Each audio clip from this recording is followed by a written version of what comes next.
अस्सलामुअलैकुम नाज़रीन, आप देख रहे हैं प्रोग्राम स्पोर्ट्स पेज और मैं हूं मोहम्मद उमर। प्रोग्राम का आगाज करें और बात करें आज के अहम मैच की, जो कि पाकिस्तान हार चुका है। पाकिस्तान और बांग्लादेश की क्रिकेट टीमों के दरमियान रावलपिंडी क्रिकेट स्टेडियम में खेला जाने वाला पहला क्रिकेट टेस्ट मैच बांग्लादेश ने बाआसानी 10 विकेटों से अपने नाम कर लिया है। बांग्लादेश की टीम ने जिस अंदाज से अपनी पहली इनिंग्स में बैटिंग की और रिकॉर्ड 565 रन बनाए, उसको देखते हुए पाकिस्तानी टीम खास से दबाव में नजर आई और बांग्लादेश की टीम ने 117 रन की बढ़तरी पहली इनिंग्स में ही हासिल की।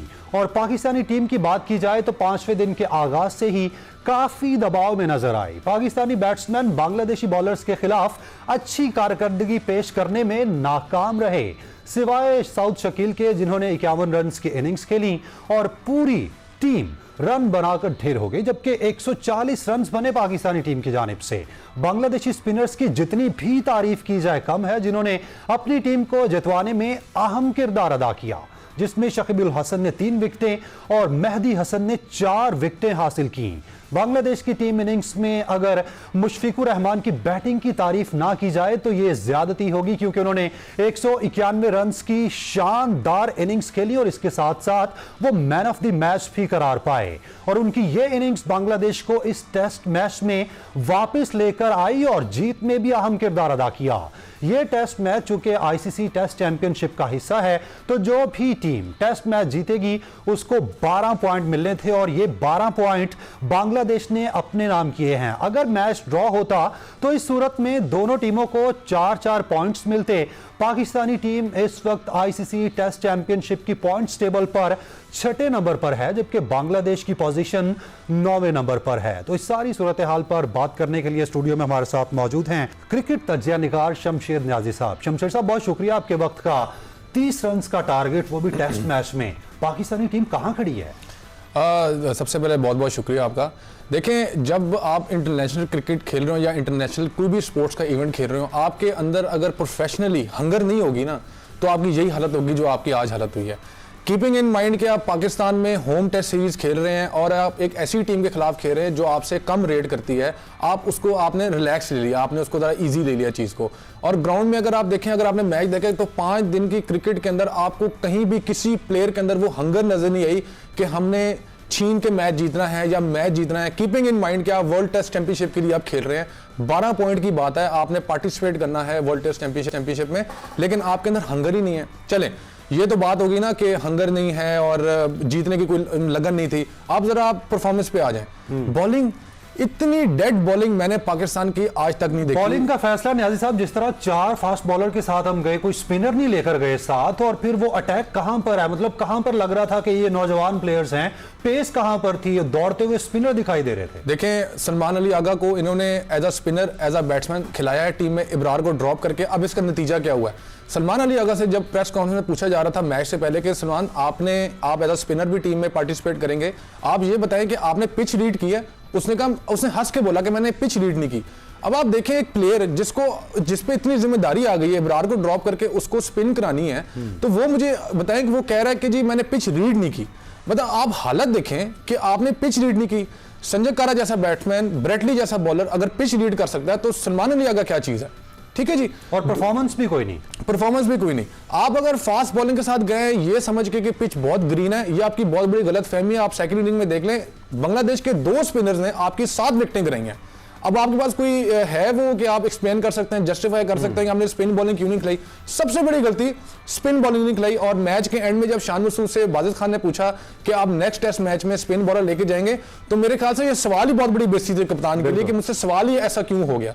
और उन्होंने कहा कि हाँ, हम यकीनन देखेंगे, पिच रीड करेंगे। ना आप पिच रीड करते हैं, ना आप मैच के सिनेरियोज को देखते हैं। आपने, मेरे ख्याल से पाकिस्तान की ये बेस्ट टेस्ट टीम थी जो पाकिस्तान जिस स्क्वाड के साथ गया। आपके बताएं, आपकी स्क्वाड में क्या कमी थी? बैटिंग आपकी ए क्लास, बॉलिंग आपकी ए क्लास बॉलिंग, बड़े नाम थे और बड़े नाम पकड़ने में एक बार फिर से नाकाम रहे हैं। सीनियर स्पोर्ट्स जर्नलिस्ट हाफिज मोहम्मद इमरान ने हमें ज्वाइन किया है, उनसे भी बात कर लेते इस हवाले से।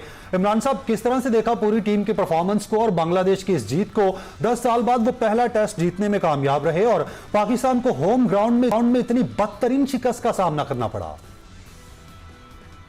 देखिए, सोचना सूरत हाल है पाकिस्तान क्रिकेट के एतबार से, क्योंकि ये पहला मौका नहीं है कि पाकिस्तान निस्बतन अब तो ये कहा भी नहीं जा सकता है। अब पाकिस्तान की एक अपनी तारीख है क्रिकेट में, और ये वो टीम है जो वाइट बॉल क्रिकेट में अगर आप 2020 से शुरू हो जाएं तो वहाँ पर मुख्तलिफ फॉर्मेट्स में मुख्तलिफ टीमों से हारती रही है।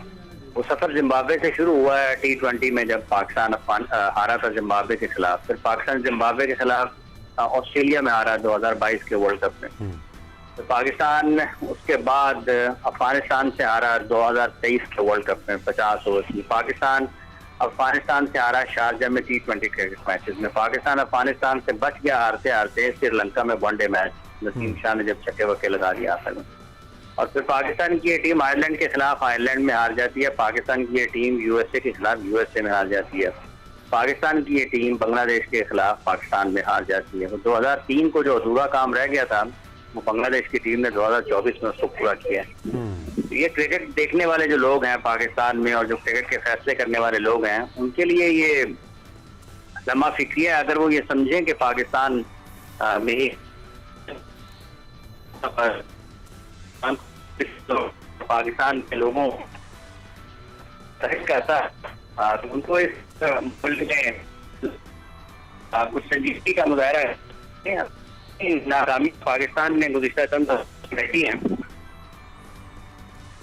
ये तो बोर्ड के ऑफिसर्स को और लोगों को उनकी तशरीह के इस जमाने में तो आपके पास अपने इमरान, थोड़ा सा आपकी आवाज़ में प्रॉब्लम आ रहा है, शायद कुछ सिग्नल ड्रॉप हो रहे हैं, थोड़ा सा अपनी आवाज़ को ठीक कीजिएगा। उतनी देर शमशेर साहब आपसे बात करते हैं। किस तरह से आप बात कर रहे थे कि स्पिनर्स को ना खिलाना पाकिस्तान की कितनी बड़ी गलती है, और उसके बाद ये जवाब भी देना और इस तरह कहना कि अजहर महमूद साहब ने प्रेस कॉन्फ्रेंस में भी कहा कि हम जो है वो पिच को समझ नहीं पाए, पिच हमारे मतलब की नहीं है। तो अगर होम ग्राउंड में ये सूरत हाल है तो आगे बड़ी टीमों के खिलाफ परफॉर्मेंस क्या होगी फिर? देखें, आप यहीं से अंदाज़ा लगा लें कि अजहर महमूद कह रहे हैं कि हमने पिच हमसे संभली नहीं गई, हमें समझ नहीं आई पिच की। ये आप एक नॉर्मल इंसान को ये बात करेंगे, उसको ये बात उसके दिमाग में बैठेगी कि मतलब हमारा टीम का एक बड़ा कोच, बड़ा मेंबर जो है वो ये बोल रहा है कि हमें पिच समझ नहीं आई। आप होम ग्राउंड में खेल रहे हैं, आपने पिच रीड ही नहीं की, आपने अपने प्लेयर्स को पिच दिखाई ही नहीं है। आपको सिर्फ ये नजर आया कि ट्रैक ग्रासी है, उस पर फास्ट बॉल लगाएंगे, बॉल स्विंग होगा, बॉल टिप होकर तेज होगा, स्किड करेगा बॉल। स्पिनर आपने क्यों नहीं खिलाया? सबसे बड़ा सवाल ये था कि और इब्रार को आपने 11th आवर में आकर ड्रॉप किया। या तो इब्रार को आपने 2 से 3 दिन पहले आपने टीम स्क्वाड अनाउंस किया था और इब्रार को ड्रॉप किया था। उसके बाद सबसे गलत बात यह है कि आपके पास सिर्फ इब्रार ही रह गया स्पिनर आपकी option. Where is Sajid Khan?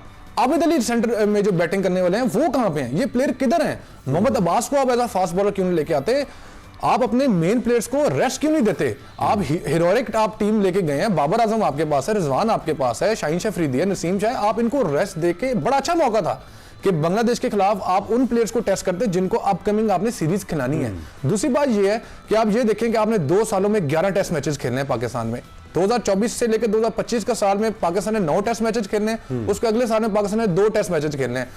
ये कोई स्केड्यूल नहीं है, ये कोई भी स्केड्यूल नहीं है। आपने 11 टेस्ट मैचेस 2 सालों में खेलने हैं, आपका इतना बड़ा टेस्ट सीरीज में गैप आ जाएगा कि आपके प्लेयर वो परफॉर्म ही नहीं कर सकेंगे। अब्दुल्ला शफीक के साथ यही हुआ है, उसकी बैटिंग में इतना गैप आ गया क्योंकि वो टेस्ट क्रिकेटर है, उनको टेस्ट बैटिंग करने के लिए ओपन करने के लिए भेजा है, उनकी परफॉर्मेंस में इतना गैप आ गया कि वो गैप उनसे कवर नहीं हुआ। एक आपके हॉलो बिल्कुल कवर नहीं हो रहा, उसके बाद परफॉर्मेंस भी खराब हो रही है। हाफिज इमरान, आप किस तरह से देखते हैं पाकिस्तानी टीम के इस परफॉर्मेंस को, और वजूहात क्या है इस बदतरीन परफॉर्मेंस के पीछे? आप देखिए, वो वजूहात के मैं जिक्र कर रहा था कि ये जो पाकिस्तान में क्रिकेट के फैसले करने वाले लोग हैं ना, ये इनकी कारकर्दगी जो है ना उसके ऊपर कौन तवज्जो देगा? ये 8-8, 10-10, 12-12 साल से अगर पाकिस्तान क्रिकेट टीम की कारकर्दगी खराब है, जिस तरह से आपने शेड्यूल का जिक्र किया है, 9 मैचेस पाकिस्तान ने जब वेस्ट इंडीज के खिलाफ 2 मैचेस खेलेगा तो 9 मैचेस पूरे हो जाएंगे पाकिस्तान के इस सीजन में रेड बॉल के, और उसके बाद अगले पूरे 12 महीनों में पाकिस्तान के 2 टेस्ट मैचेस हैं। तो वो ये जो बड़े बड़े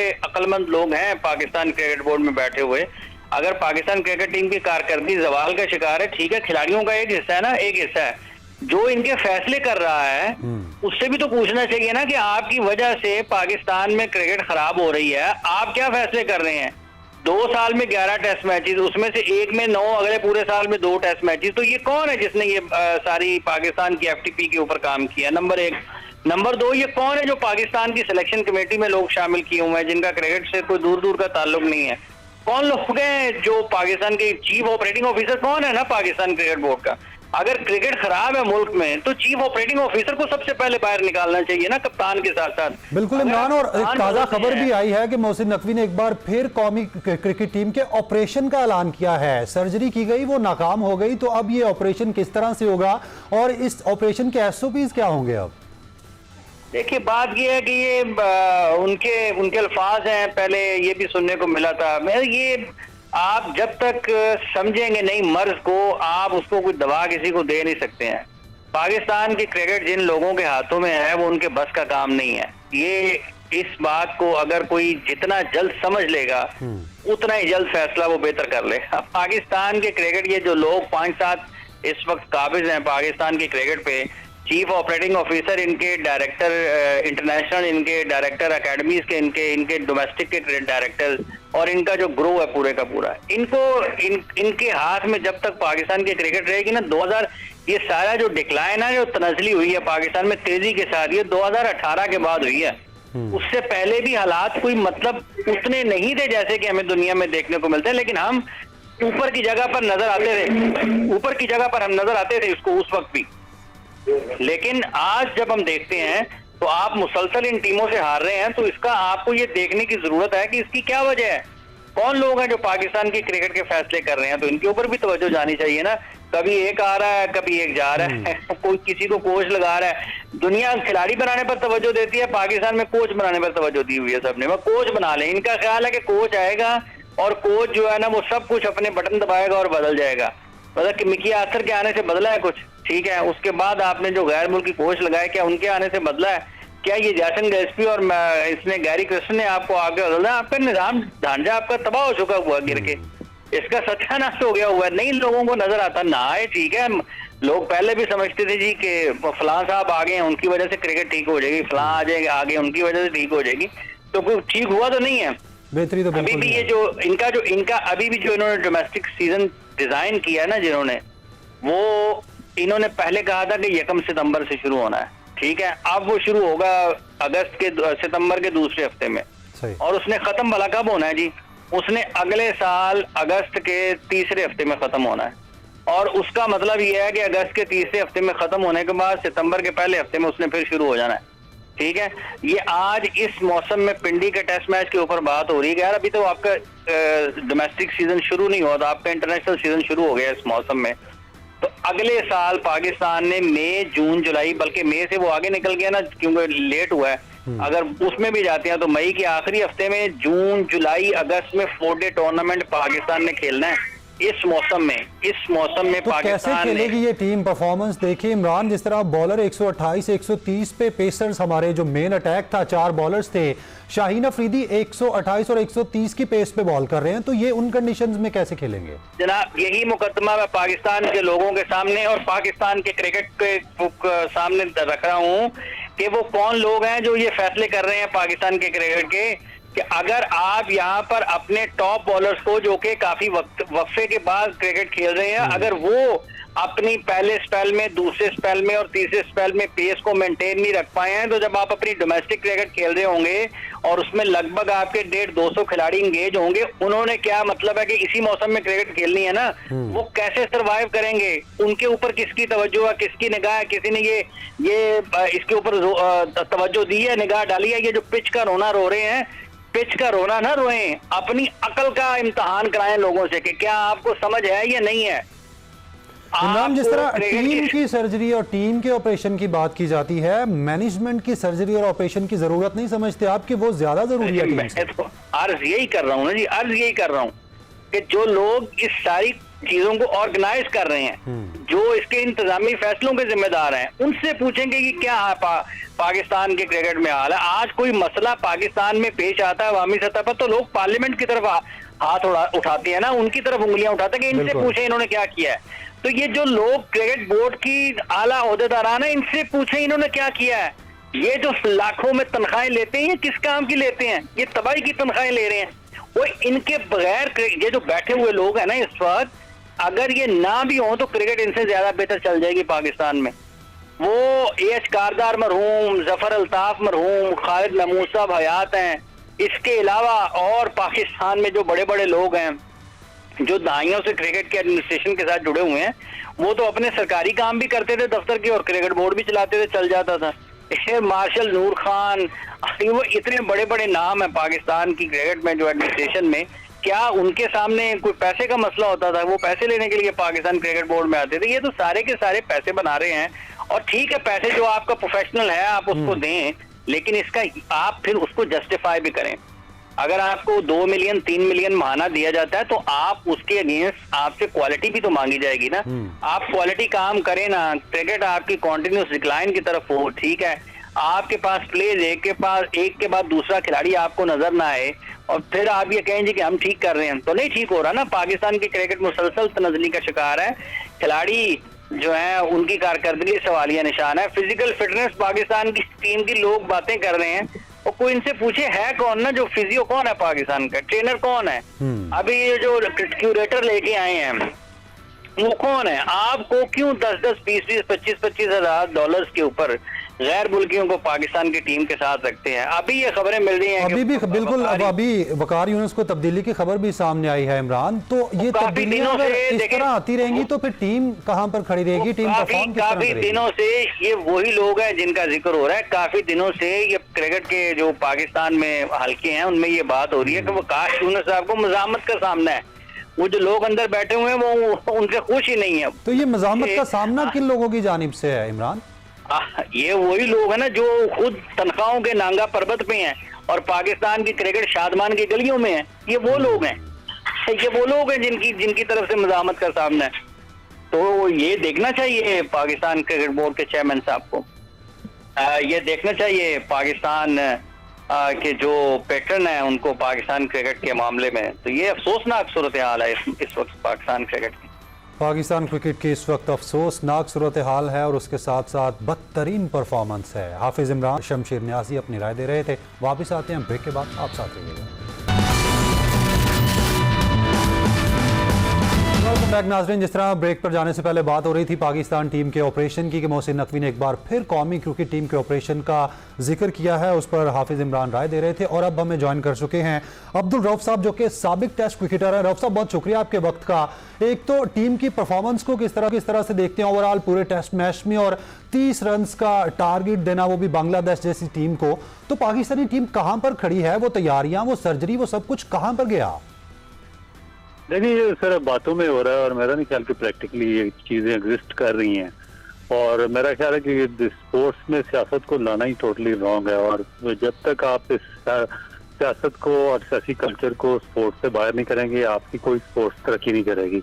आपने हॉकी का अशर देख लिया, आपने स्क्वाश का देख लिया, आपने बाकी जो इवेंट्स है उनका अशर देख लिया। और अब एक रहस्य है कि हमारी जो 24 करोड़ आवाम थी उनके लिए एक एंटरटेनमेंट क्रिकेट थी, और उसको भी हम उसी जगह लेकर जा रहे हैं जहाँ तक हम बाकी स्पोर्ट्स को लेकर चले गए। अब आप देखें कि अगर इस टेस्ट मैच में देखें तो आप अपनी मैनेजमेंट को देखेंगे, ना तो उनसे पिच बनाई गई, ना उनसे पिच रीड हुई सही तरीके से, और ना उनसे टीम सिलेक्शन सही हुई, और ना ही उनसे टीम की प्लानिंग सही हुई, उसके बाद ना ही प्लान को अंदर एग्जीक्यूट प्रॉपरली करवा सके। तो जब इतनी ज्यादा ब्लंडर्स होंगे, इतने ज्यादा मिस्टेक्स होंगी, तो फिर मेरा ख्याल है कि आप डिजर्व भी नहीं करते किसी भी टीम से जीतने। तो रऊफ साहब, जिस तरह आपने टेस्ट मैचेस खेले हैं, हमारे बैट्समैन की परफॉर्मेंस कहां पर थी और बॉलर्स की वो बॉडी लैंग्वेज, वो अग्रेशन नजर ही नहीं आया। तो टेस्ट मैच में इस तरह अगर रहेगा तो पाकिस्तान की टेस्ट क्रिकेट और बाकी क्रिकेट कहां पर रहेगी फिर? देखिए, हम ऊपर से बातें कर रहे हैं, जब तक हम डीप रूट काज तक नहीं जाएंगे हम बड़ा मुश्किल हो जाएगा इन चीजों का हल तलाश करना। और डीप रूट तक वही लोग पहुंच सकते हैं जिन्होंने इस सिस्टम में 24, 25, 30 साल गुजारे हैं, जिनके पास विजन है, जिनके पास एजुकेशन है, जिनके पास डिग्री है, जिनके पास तजर्बा है। ये जो पंछी आप पकड़ कर ले आते हैं बाहर से, अंदर से, कोई उधर से इंग्लिश बोलने वाला ले आते हैं, कोई पाकिस्तान छोड़कर जा चुका होता है उसको वापस ले आते हैं, इनकी रूट्स ना यहाँ पर है, ना सिस्टम में है, ना ये कोई चीज ठीक कर सकते हैं। प्रॉब्लम ये है कि जो बाकी कंट्रीज है जिन्होंने अपने टेस्ट क्रिकेट को स्टेबलाइज किया, उन्होंने T20 के साथ साथ बहुत ज्यादा फोकस किया अपनी डोमेस्टिक पर और फर्स्ट क्लास क्रिकेट पे।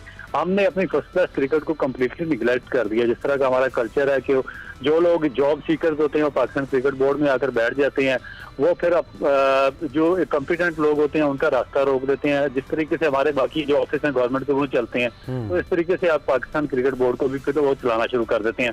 नंबर 1 तो सबसे पहले कि पाकिस्तान क्रिकेट बोर्ड में जॉब देने का सिलसिला बिल्कुल बंद किया जाए। जब तक आप परमानेंट ये जॉब देंगे तो आपका कोई सिस्टम आगे नहीं बढ़ सकता। ये आप जो हाईली प्रोफेशनल लोग हैं उनको कॉन्ट्रैक्ट देने का सिलसिला शुरू करें, उनको 1-2 महीने या 6 महीने का या 3 महीने का कॉन्ट्रैक्ट देके उनको हायर किया करें, उनको सर्विसेज ली जाएं और फिर उनको फायर कर दिया जाए। क्योंकि ये लोग जो डर्टी पॉलिटिक्स यहाँ पर करते हैं, जो 20-20, 15-15 साल से वहाँ पर बैठे हुए हैं, जो अपनी लॉबीज बनाकर वहाँ पर बैठे हुए हैं, ये एक माफिया की तरह इस सिस्टम को चला रहे हैं और माफिया की तरह हाईजैक किया हुआ है। और फिर जो नया चेयरमैन अपनी टीम लेकर आता है वो इंतहाई इनकम्पिटेंट और बोगस टीम होती है, उसका कोई विजन नहीं होता, उसकी डीप रूट्स नहीं होती, उसको सिस्टम की समझ नहीं होती, तो वो एक सडनली वो चेंजिंग वगैरह सारी शुरू कर देते हैं। उस चेंजिंग का ये इफेक्ट सिर्फ और सिर्फ क्रिकेटर्स पर पड़ता है, उसका फायदा क्रिकेट को और पाकिस्तान क्रिकेट बोर्ड को बिल्कुल भी नहीं होता। जो क्रिकेटर्स होते हैं आपके वो बहुत ज्यादा स्ट्रगल करना शुरू हो जाते हैं। फिर कुछ 6 महीने, साल या 1.5 साल के बाद वो चेयरमैन भी चला जाता है और जो उसकी पॉलिसीज, उसकी टीम की पॉलिसीज होती हैं वो ना इम्प्लीमेंट हुई होती हैं पूरे तरीके से, ना एग्जिस्ट हुई होती हैं, आधा तीतर आधा बटेर दरमियान में छोड़कर वो भाग जाते हैं और पूरा सिस्टम का बेड़ा गर्क कर जाते हैं। तो ये चीजें हमें, मेरा ख्याल है कि अब जो आपके विजनरी लोग हैं, कोई पढ़ा लिखा अगर कोई रह गया पाकिस्तान में, कोई क्रिकेटर हैं, तो उनको इकट्ठा करें, उनको बिठाएं और उनसे पूछें कि सिस्टम को किस तरीके से ओवरऑल करना है। अदरवाइज तो फिर ऐसे ही आप अंधों की तरह आगे बढ़ते रहेंगे। तो अब्दुल रऊफ साहब, टीम सिलेक्शन को इस मैच के लिए किस तरह से देखते हैं, और स्पिनर को ना लेके जाना और वो भी होम ग्राउंड में, जब हमें सारी कंडीशंस का पता है, और उसके बाद बयान भी ऐसे देना कि हम पिच को समझ नहीं पाए या पिच हमारी मर्जी की नहीं बनी, तो कैसे परफॉर्म करेंगे फिर? सर, जब आप इलिटरेट लोगों को अपॉइंट करेंगे कोचिंग स्टाफ पे, बड़े बड़े ओहदों पे, तो फिर उनकी वो इसी तरह के बयान देंगे। इससे पहले आपने जो कोचिंग स्टाफ को अपॉइंट किया था वो मौसम का हाल बताना शुरू कर देता था, तो उनको शिकस्त का पूछते थे तो वो कहते थे वेदर का ये अल्लाह की मर्जी है, वो अंधेरा हो गया, सूरज निकल आया, रोशनी होगी। अब ये नया अपॉइंटमेंट की है, वो अजीबोगरीब किस्म के ये लोग बयान देना शुरू हो गए जी कि ये हो गया, फलाना हो गया। यानी कि इन लोगों में प्रोफेशनलिज्म बिल्कुल सिरे से है ही नहीं है। और प्रोफेशनलिज्म किस चीज से आता है? आपकी एजुकेशन से आता है। आपके पास डिग्री हो तो फिर आपके पास प्रोफेशनलिज्म भी आता है, आपके पास विजन भी आती है और आपके पास सोच भी आती है। अब देखिए, ये टेस्ट मैच हमने खेला, पिंडी की आपको पिच है, पिच का पता है कि हमने 657 रन इंग्लैंड के खिलाफ यहाँ पर करवाए थे। रोड पिच है, आपको डी-नोटिफाई पॉइंट मिला ना, आपने उसकी मट्टी चेंज की है। ये बिल्कुल डक्स जिस तरह मुंह छुपा के बिल्ली से बैठी होती है उस तरीके से बैठे रहे 2 साल, कोई काम नहीं किया उन्होंने, ना कोई प्रिपरेशन किया। और उसी पिच पे थोड़ा सा घास छोड़ा, एक वो ऑस्ट्रेलियन हेमिंग्स है, वो क्यूरेटर है, उसको बुलाया, बड़े बड़े उसको पैसे दिए होंगे, बड़े बड़े उन्होंने दावे किए, ये कर देगा, वो कर देगा। भाई, जब आपने मट्टी ही चेंज नहीं किया, आपने कुछ भी नहीं किया, तो वो हेमिंग्स क्या कर सकता है? तो फिर इन्होंने ये पिच रीड करने में कंप्लीटली नाकाम रहे हैं। इन्होंने 4 वहां पर फास्ट बॉलर खिला दिए, एक ऐसी पिच पर के जो 4थे और 5वें दिन स्पिनर्स को सपोर्ट कर रही थी। और आपके सामने जो बांग्लादेश के बॉलर्स हैं, उन्होंने आखिरी इनिंग में 7 विकेटें ली स्पिनर्स ने, और टोटल टेस्ट मैच में आधी विकेटें 50% विकेटें हैं स्पिनर्स ने ली हैं। और हमारे पास एक भी स्पेशलाइज्ड स्पिनर नहीं था इस टीम के अंदर। तो अब्दुल रऊफ साहब, जिस तरह इब्रार हमारे पास था, इब्रार को मौका नहीं दिया गया, उस्मान कादिर आए, वो भी गायब हो गए, साजिद खान ऑस्ट्रेलिया के खिलाफ टेस्ट सीरीज में आए, वो भी गायब हो गए। तो जो प्लेयर्स आते हैं उनको, इससे कबल हमने देखा कि इब्रार को साथ लिया गया, स्क्वाड में रखा गया, T20 में भी खिलाया नहीं गया, और अब टेस्ट मैच में इन टाइम पर आकर उसे ड्रॉप कर दिया गया। तो इब्रार को ना खिलाना ये कितनी बड़ी ज्यादती है, साजिद खान को चांस ना देना? देखिए, चांस उसको देना चाहिए जो फर्स्ट क्लास में परफॉर्म करके आया। मेरा नहीं ख्याल कि इब्रार ने या साजिद खान ने पता नहीं परफॉर्म किया या डोमेस्टिक में या नहीं परफॉर्म किया।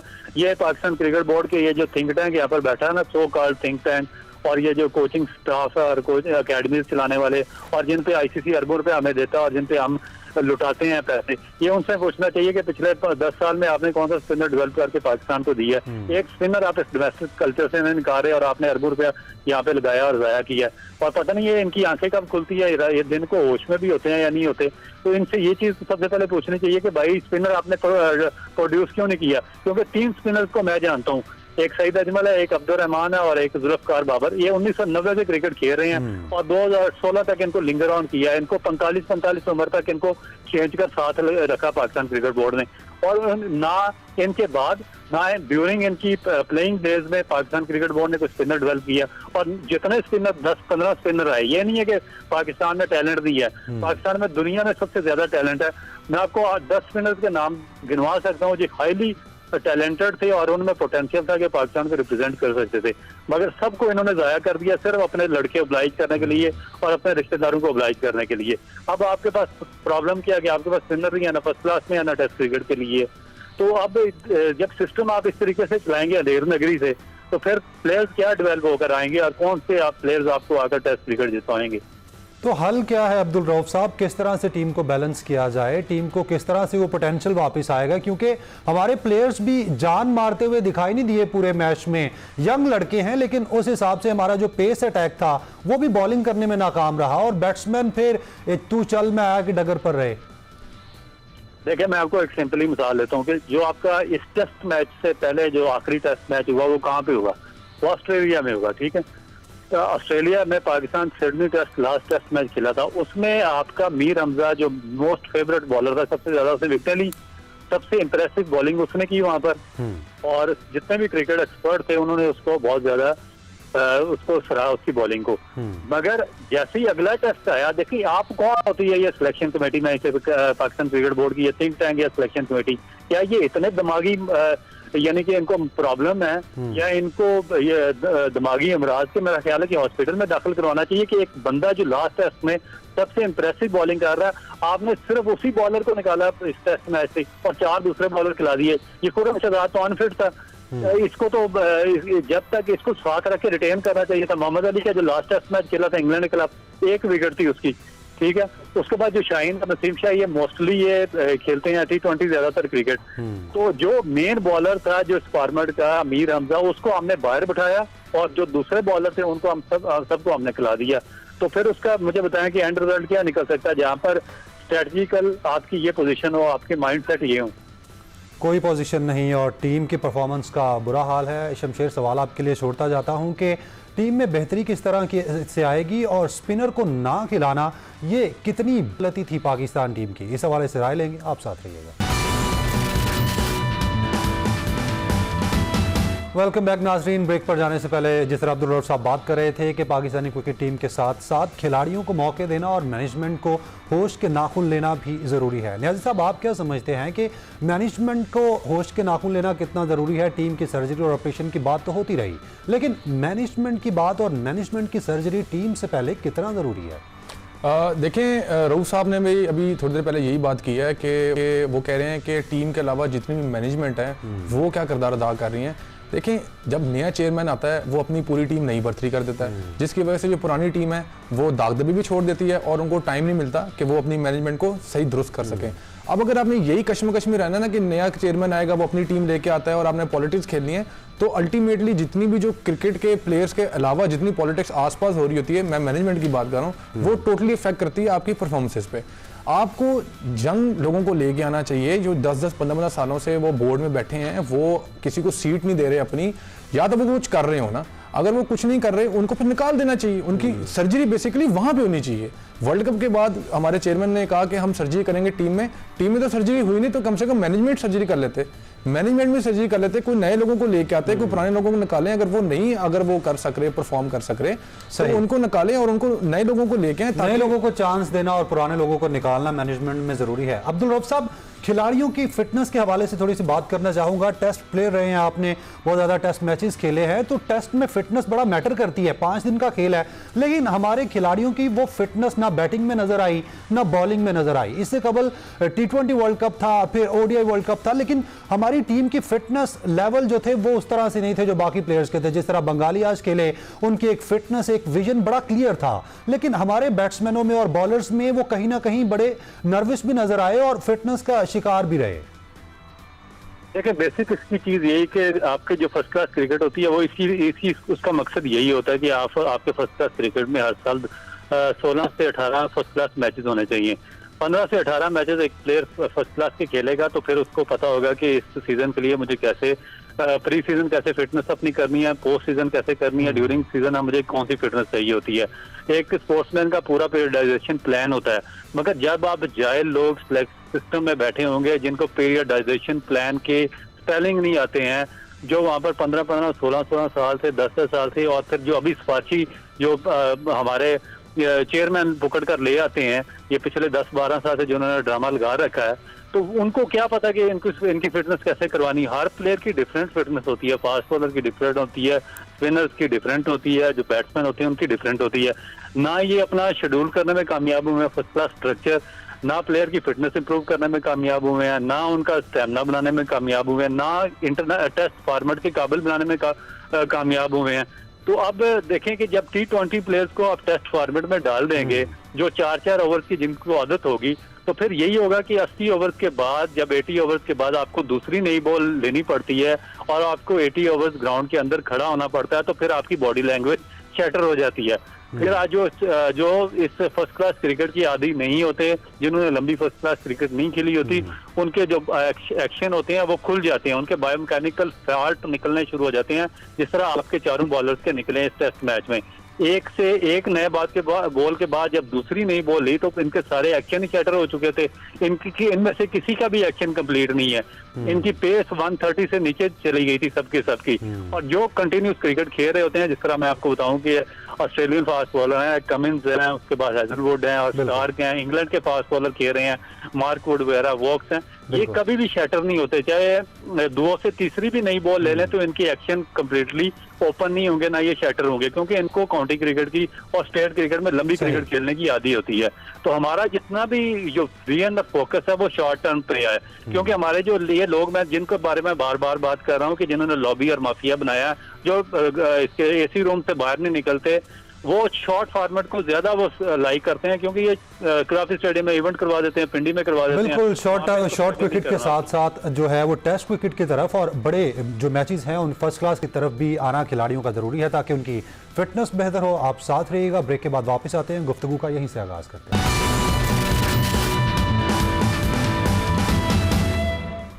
वेलकम बैक नाजरीन। ब्रेक पर जाने से पहले बात हो रही थी कि खिलाड़ियों की फिटनेस जो है वो बड़ी ज़रूरी है और उसके अलावा उनका माइंडसेट और प्रेशर को हैंडल करना बड़ा ज़रूरी है।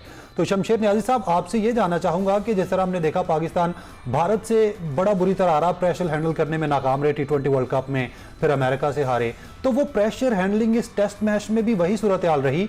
पाकिस्तानी टीम का माइंडसेट क्या है, प्रेशर हैंडल क्यों नहीं हो पा रहा और मोमेंटम में वापसी किस तरह से मुमकिन है? अब देखिए, टेस्ट मैच जो है वो 5 दिन का खेल होता है और उसमें आपको प्रेशर हैंडल करना, आपकी एजिलिटी, आपके एंड्योरेंस, आपकी स्ट्रेंथ, सब कुछ चेक हो रही होती है।